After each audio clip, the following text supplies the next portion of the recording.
La Comisión Chilena del Cobre mantuvo su proyección para el precio del commodity durante 2015, $2.85 la libra y $2.80 para 2016, una determinación que fue tomada por factores como la desaceleración de China y el superávit del metal rojo. Queremos ahondar en esta estimación y para eso nos acompaña Sergio Hernández, vicepresidente ejecutivo de Cochilco. Sergio, gracias por estar nuevamente en la agenda económica. Encantado, Nicolás, de estar aquí. A ver, le cuento muy sinceramente que a mí me sorprendió esta mantención de la estimación del precio del cobre promedio para este año. ¿Por qué? Porque uno ha visto, especialmente en la primera parte del año, cómo el metal rojo llegó a valores de $2.45, ahora está en $2.70, oscilando, hay algunas semanas de alza, algunas semanas de baja, pero uno ha visto que el precio ha tendido a caer y son básicamente todas las proyecciones que hay en el mercado, tanto a corto como a largo plazo. ¿Por qué entonces se mantiene en $2.85 y asegurando que debiera haber un alza en los próximos meses para llegar a ese promedio? El año pasado, cuando en junio estimamos un precio promedio del cobre de 312, en circunstancias que estaba bastante más alto, también nos preguntaron lo mismo. Resultó casi exacto con la predicción de Cochilco. 312 fue 311,3, muy exacto. Uno ve largo plazo, no ve hechos puntuales. Y en el largo plazo nosotros vemos primero el término de la temporada de descanso en el hemisferio norte y el comienzo de las actividades más o menos fuertes. En el término de temporada de invierno hay mayor actividad, hay además otras razones que son bien importantes. Por ejemplo, estimamos que, si bien es cierto, la economía china pensaba crecer en un 7,2%, va a crecer un 7%. Pero hay importantes estímulos del gobierno chino. Por ejemplo, el Banco Central ha resuelto mantener baja la tasa de interés. Sí. Y además ha resuelto también bajar la tasa de encaje de los bancos en China, lo que significa que los bancos van a tener más disponibilidad financiera para otorgar créditos. Hay estímulo al consumo, hay estímulo a la actividad. De manera que ese 7% tiene estos componentes también de estímulos al consumo de commodity. Ahí hay una razón. La otra razón es el dólar también, después de una alza significativa respecto a la canasta de dólares de los principales socios norteamericanos, ha tenido una baja en los últimos días, sí, que también influye significativamente en el precio del cobre. Un dólar más bajo, el precio del cobre en términos absolutos de dólares más alto. Sí, a veces se produce uno a uno, un día que baja el cobre tiende a subir el dólar y viceversa. Hay un mix. Petróleo. El petróleo ya detuvo su caída. Los agentes del mercado no tenían claro hasta cuándo podía profundizarse. Y eso generó expectativas también en todos los commodities que hasta cuándo podía profundizarse la baja.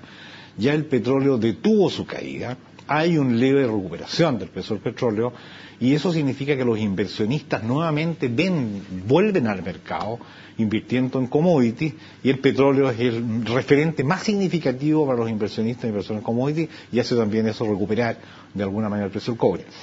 Hay otra explicación.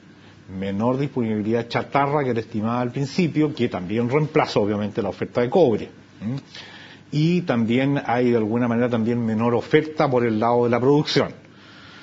Hay aquí en Chile una menor estimación muy pequeña, pero menor estimación de producción, no vamos a superar los 6 millones de toneladas este año, y todos esos factores influyen en que nuestra producción se mantenga. Usted mencionó en la mañana, durante la presentación de estas estimaciones, dos razones particulares para la menor producción de la estimada anteriormente, que como decía ya no va a ser de 6 millones de toneladas este año, sino que va a ser algo así como 5,95 millones. Usted mencionó menores leyes que las estimadas anteriormente por parte de grandes mineras y también un pequeño efecto de los aluviones en el norte. Sí. El efecto de los aluviones en el norte va a representar aproximadamente 15.000 toneladas, 20.000 toneladas, no es más que eso. Afecta principalmente y fuertemente a la pequeña minería, en parte a la mediana minería y un solo proyecto de gran minería que puede tener algún tipo de problema. Pero en general esos 60.000 están estructurados y explicados principalmente por algunos problemas de déficit de agua en algunos proyectos y una menor producción por baja de leyes. Eso significa que hemos bajado nuestra estimación de producción en 61.000 toneladas, que es algo así como el 1% de la producción total nacional. Entonces, que tampoco es tan significativo. Entonces, si hay menos producción, también hay menos superávit. Exacto. Y por lo tanto debiera subir un poco el precio del cobre. Ahora, para que llegue a $2.85 tiene que subir el valor del que está actualmente, que es $2.70. ¿Hasta dónde podríamos ver que suba durante este año? ¿Podría llegar a pasar los $3 la libra? Sí, puntualmente podría llegar a pasar. Pero hoy día estamos con un precio hoy de 2.74. El promedio del año hasta el 31 de marzo, 2.64. Para que lleguemos al promedio de 2.85, los próximos 3 trimestres, de abril a diciembre, tendríamos que tener un promedio de 2.91. No es tan significativo tampoco. Es perfectamente posible llegar a ese promedio en los 9 meses que restan. Puntualmente podría llegar a 3, podría llegar a superar a 3, no creemos que sea una tendencia estable, pero sí va a ayudar para que el promedio esté en el pronóstico que hemos señalado. Sergio, ustedes también mencionaron al fenómeno que está de moda, no solo, ya prácticamente en todas las áreas, que es la decisión de la Reserva Federal de Estados Unidos de cuándo va a subir la tasa de interés. Eso también ustedes mencionaron como factor determinante para el precio del cobre durante este año. Sí, sin duda. La postergación de las decisiones de política monetaria en Estados Unidos de aumentar la tasa de interés de la economía, es decir, continúa apoyando, por lo tanto, el fortalecimiento de la actividad norteamericana, que se ha recuperado fuertemente desde el año pasado, que ha disminuido su recuperación ahora, pero que sigue recuperándose, también ayuda, porque hace más barato el crédito, hace más fácil la inversión, más estímulo al consumo y, por lo tanto, mayor actividad económica, y eso ayuda al precio del commodity. Sergio, otra pregunta tiene que ver con algo que siempre se habla cuando baja o sube el precio del cobre, que es los ingresos para el fisco, ya sea a través de los excedentes que entrega Codelco o a través del impuesto de las grandes mineras, etcétera. Hay un cálculo que siempre se menciona, que es por cada centavo menos promedio del cobre en el año, se dice que más o menos el fisco deja de recaudar unos $60 millones. Eso es algo que yo he escuchado en varios analistas y por eso tiendo a pensar que es un consenso en el mercado. ¿Ustedes en Cochilco tienen también ese mismo cálculo de cuánto es lo que deja de recibir el fisco por cada centavo menos de promedio? No compartimos ese análisis en absoluto. Porque lo que sí podemos afirmar es cuánto menos exportación en Chile puede haber por menor precio del cobre, en términos absolutos de exportación. Porque la exportación es fácil de calcular, es decir, menos valor unitario por volumen de exportación da el cálculo exacto. Claro. Y ahí podríamos decir que cada centavo menos de dólar de precio del cobre significa $117 millones menos de exportación. Pero en materia de ingresos fiscales no basta el precio del cobre y el volumen de exportación. Lo que hay que calcular, eso determina el ingreso, que es uno de los elementos que componen la determinación de la base imponible de los impuestos y de la utilidad de Codelco. El impuesto a la renta se calcula ingresos totales de venta de las empresas mineras menos sus costos y gastos, obviamente, y la depreciación obviamente por sus activos, que son parte de los costos y gastos. No sabemos cuál es la proyección de costos y gastos de cada una de las empresas mineras porque siguen haciendo esfuerzos por controlar los gastos producto de esta baja que ha habido desde el boom tremendo que tuvimos de precio.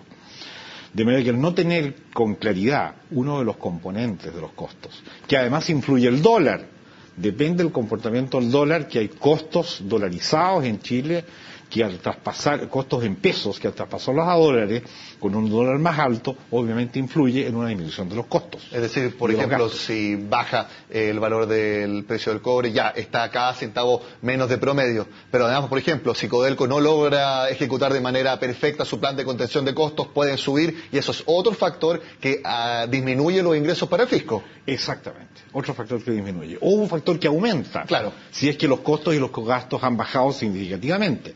Podría ser, por ejemplo, teóricamente, no es el caso, que el precio del cobre baje menos que los costos y gastos. Y a pesar de que bajó el precio del cobre, la base imponible de los impuestos a la renta ha sido superior y el impuesto reciba más recursos. Es decir, un factor contrarrestó al otro. Exacto, lo contrarrestó más allá que la baja. En este caso no va a ser así, efectivamente va a haber una cierta baja en el nivel de recaudación fiscal, pero no al nivel que advierte la baja del precio. Es decir, hay más factores que incluir dentro de este cálculo, más allá que netamente el precio del cobre. Tengo un par de minutos para también hablar de la proyección del cobre, pero para más adelante, porque también en el informe que ustedes prepararon hoy día junto a esa subsecretaría de Minería, mencionaron que a partir de 2018 ustedes prevén una leve tendencia al alza para el precio del cobre. Eso es algo que también me llamó la atención. Sí. Es algo que se puede producir incluso un poco antes. A fines del año 2017 nosotros estimamos una proyección de demanda del mercado, fundamentalmente de China, que quiere seguir aumentando su demanda, mayor a la capacidad que se ve hoy día de generación de ampliación de proyectos y ampliación de producción.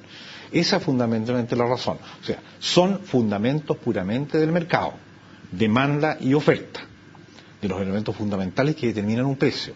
No son elementos aún porque no tenemos bolita mágica de adivinar qué decisiones de política o qué acontecimientos muy repentinos o imprevistos pueden ocurrir en la economía mundial, Eurozona, Estados Unidos o China. Pero esos elementos de oferta-demanda nos hacen confiar en que se va a recuperar de forma importante el cobre a partir del segundo semestre del 2017. De forma importante, estamos pensando que en 2018 un precio promedio para el año arriba de $3 la libra. Sí. Necesariamente arriba de $3 la libra para ese tiempo, no sabemos con precisión cuánto, pero sí no va a bajar de ley. Bueno, eso sin duda sería una muy buena noticia para nuestro país, especialmente para los ingresos fiscales y también para todos los productores de cobre. Sergio Hernández, le quiero agradecer por haber estado en Agenda Económica con este análisis del precio de la materia prima. Mucho gusto haber estado aquí, Nicolás. Gracias a ustedes. Con este análisis y las predicciones de Cochilco terminamos la agenda de este martes. Les recuerdo que siempre pueden comentar los contenidos, las entrevistas que hacemos acá en el programa en el hashtag Agenda Económica en Twitter. Y como siempre, yo también los invito a que sigan con nosotros acá en CNN Chile.